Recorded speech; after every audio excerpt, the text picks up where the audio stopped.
So in running, there's this mind-body connection that's always going on. And one of the things that I try and do leading into my major marathons is either get out on the course and be able to get a visual of what I'm preparing for, months in advance, whether it might be Boston Marathon or New York City Marathon. I always make a point to get out there, check it out.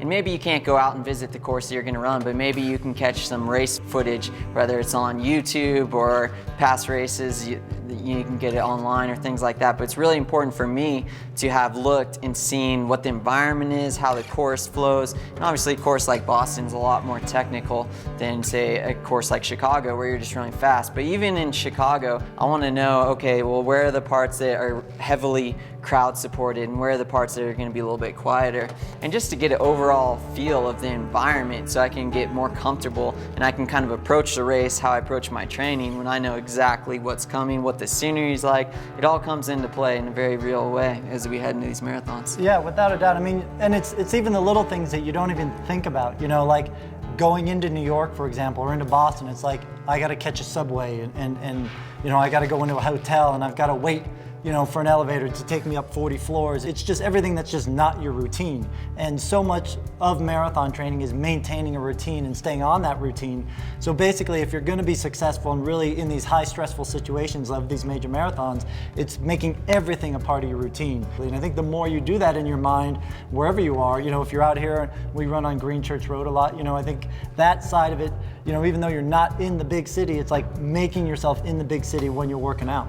Yeah, and I know that there's a lot of different ways to visualize. For me, I found the most effective way to do it is actually in my training. So that's what I talked about, get out there 3 months earlier, 6 months earlier, catch the video footage really far in advance. Because when I'm out on the roads training, I'm also training my mind as well as my physical body. I think that's something a lot of people neglect. They're like, oh, well, I'll do the mental part the last week before the race, the last 2 weeks. But it's like the best time for you to train is to picture yourself out on that course when you're out doing your training runs. It really helps me build a lot of confidence heading into these races. Yeah, I mean, mental training is basically another part of training. We have sprint training, we have weight training, we have flexibility training, we have nutrition training.